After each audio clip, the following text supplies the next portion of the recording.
아동문학가 김태두, 나의 삶, 나의 문학.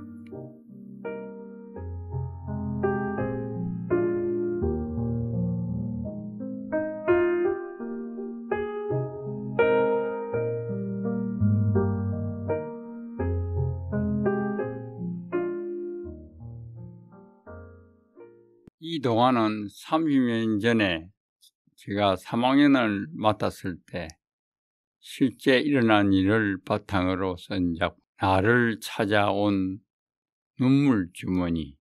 그 아주머니를 만나기 전까지만 해도 나는 울보가 아니었다. 그런데 이제는 걸핏하면 눈물부터 쏟아지니 어디서 눈물주머니가 나에게 잘못 옮겨온 게 아닐까?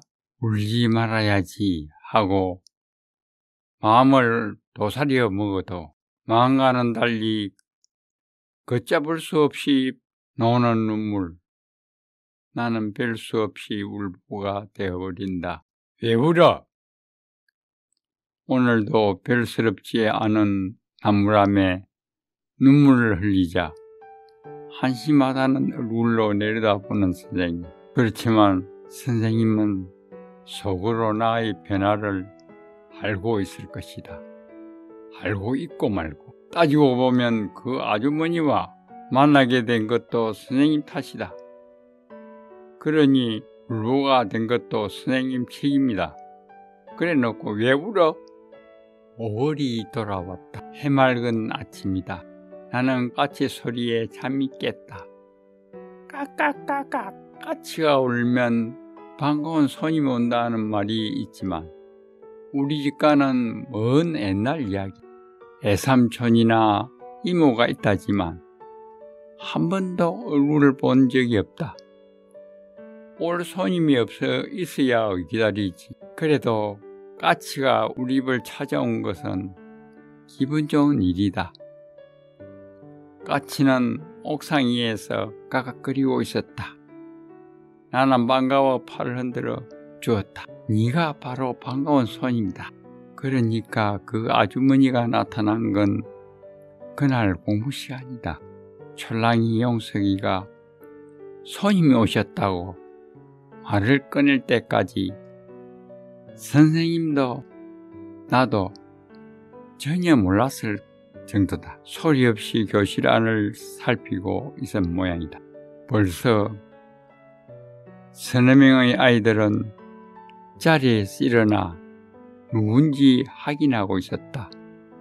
혹시 저들의 엄마가 오시지 않았나 하고. 그렇지만 나는 관심이 없었다. 우리 엄마는 내가 3학년이 되기까지 학교에 한 번도 온 일이 없으니까. 어린이날 무렵이 되면 엄마들은 맛있는 빵이나 음료수 같은 것을 사들고 와 우리들을 기쁘게 했다. 그래서 아이들은 엄마의 그림자만 보여도 좋아서 입이 벌어졌다. 강민호, 어머니 오셨다. 나는 내 귀를 의심했다. 우리 엄마가 올 리 없었다. 민호야, 이리 나와라. 분명히 선생님은 나를 보고 손짓하고 있었다. 나는 뭐가 뭔지 몰라 뜨악한 얼굴로 골모래에 나갔다. 거기에는 엄마가 아닌 웬 낯선 아주머니가 서 있었다. 민호야, 많이 잘 컸구나. 3살 때. 말을 더 잊지 못하고 그냥 눈물을 펑펑 쏟았다. 다음 분은 다음 시간에 들려드리겠습니다.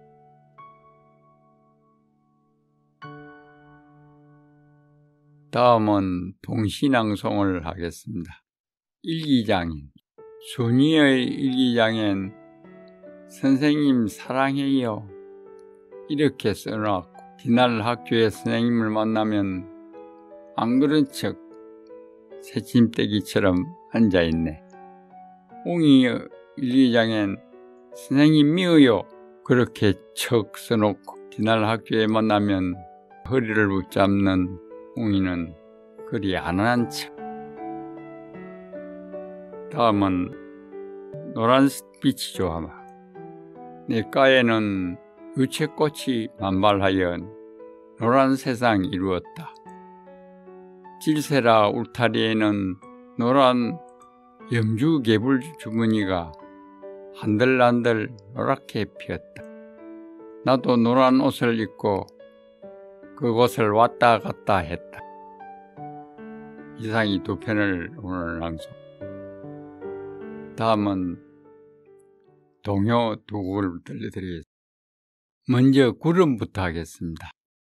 구름이 하늘에다 그림을 그립니다. 노루도 그려놓고 토끼도 그려놓고 동생하고 나란히 풀밭에 앉아 떠오르는 구름을 바라봅니다.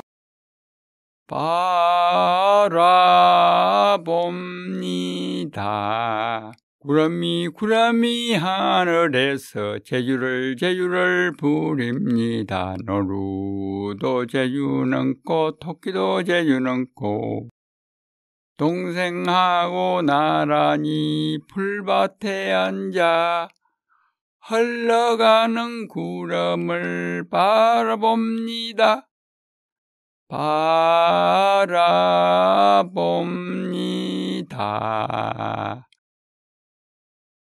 다음은 오빠 생각을 부르겠습니다.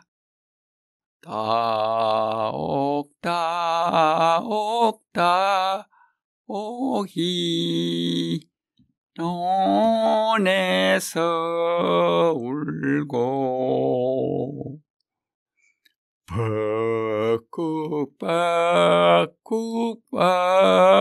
벅국이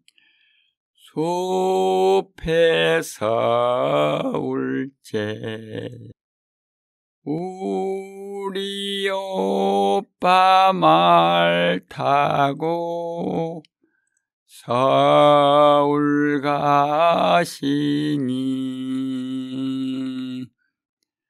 비단구두 사가지고 오신다더니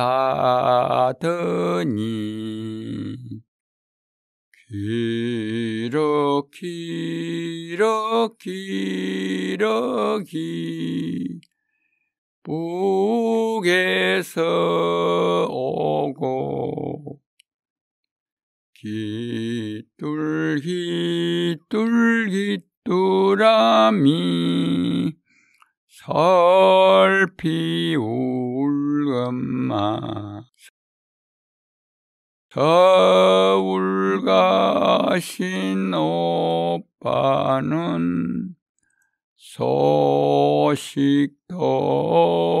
없고 다음 부모님만 우수수 벌어집니다. 다음은 삶과 문학을 가지고 말씀드리겠습니다. 제가 학교에 다닐 때는 국어에 관심이 없었는가 여겼는데 교직에 들어가서 한 행적을 보면 제가 국어에 상당한 관심을 많이 가진 걸 알 수 있어요. 아이들 글짓기를 충실히 해서 그 작품마다 제가 평을 해서 뒤에다 걸어놓으면 아이들은 그것이 베스트셀러였어요. 그것 보러 늘 문전신앙을 이루고 하는 것이 보니까 재미가 있어요. 그렇게 지도를 했는데 오늘 그 중에서도 특히 일기 쓰기에 대해서 간단히 말씀드리겠습니다. 일기 좋은 점은 여러분이 다 잘 알지요. 그 자기의 그 생활 기록이 되고 그다음 표현력이 늘어나고 글씨가 좋아지고 여러 가지가 좋습니다. 그런데 이제 그 단계를 어떻게 지도할 것이냐 누가 물었을 때 저는 쓰지 않고 1학년 때는 그림 일기로서 족합니다.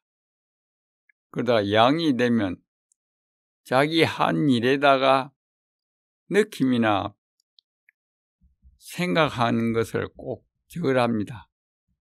그럼 이때까지는 자기가 한 일만, 예를 들어서 오늘 학교에 갔다, 공부를 했다, 그보다 오늘 학교에 갔다, 공부를 하는데 기침이 나왔다, 그래서 어려웠다, 뭐 자기 느낌이 꼭 나오게 합니다.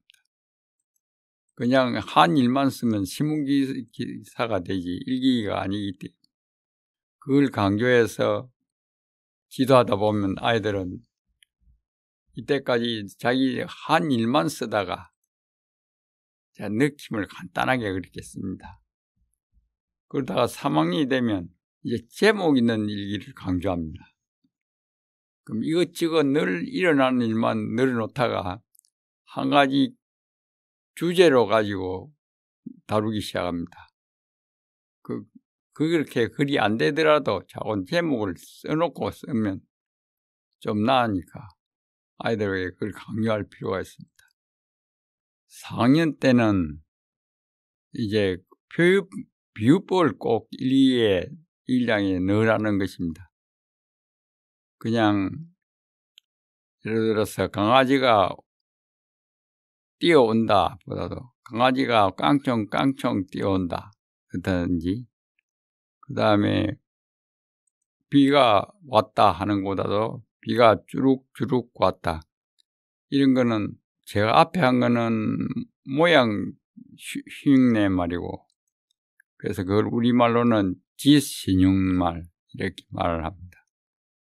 그 다음 뒤에는 소리신용말, 이 지신용말과 소리신용말을 많이 넣는 거 하고, 그 다음 직유법과 은유법 이 네 가지만 잘 쓰게 만들면 될 줄 압니다. 직유법은 직접 비교하는 것,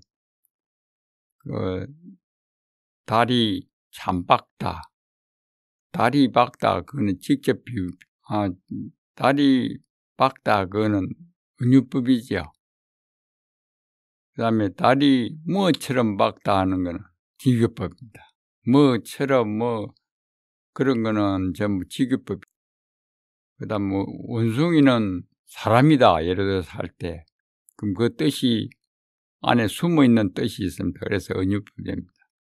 한 번 더 말씀드리면 직유법은 뭐처럼, 뭐 있냐, 뭐 같다 이런 거는 직접 비교하는 거고, 은유법은 무엇은 무엇이다, 사람은 귀신이다, 이놈은 이게 무슨 뜻인지 잘 모르거든요.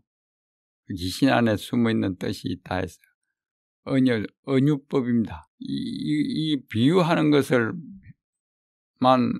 가르쳐도 아이들은 많은 표현력이 좋아집니다. 다음은 5학년쯤 되면 그 특색 있는 여러 가지를 쓰는 걸 이야기합니다. 그만큼 세계가 넓어진 겁니다. 생활일기에서 벗어나 독서일기, 관찰일기, 여행한 일기, 사육일기, 감사일기 하면서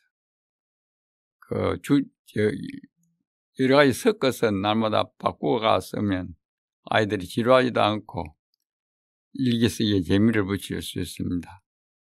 그 다음 6학년 되면 그거는 한 번쯤 제가 지도를 해보고 하는데, 많이 쓰기, 많이 쓰라면 공책 한바닥은 꼭 쏜다 이렇게 해놓으면 뭘 써오든지 쓰기 때문에 글 쓰는 습관이 됩니다. 그런데 여기에서 막 깨를 부려서 아이들이 한 줄에 서너 자씩 쓰고 또 넘어가서 한 줄에 한 15장 이상 써야 한 줄로 인정하고 이런 것도 제가 한번 해봤는데, 아무튼 1년이 지나간 뒤에는 일기 쓰기 실력이 자타가 공인할 만큼 많이 늘어나는 것을 보아서 여러분에게 소개합니다. 그래서 일기 쓰기 과정이 2학년 때부터 차츰 늘어나는 그런 모습을 볼 수 있을 것입니다. 예, 감사합니다.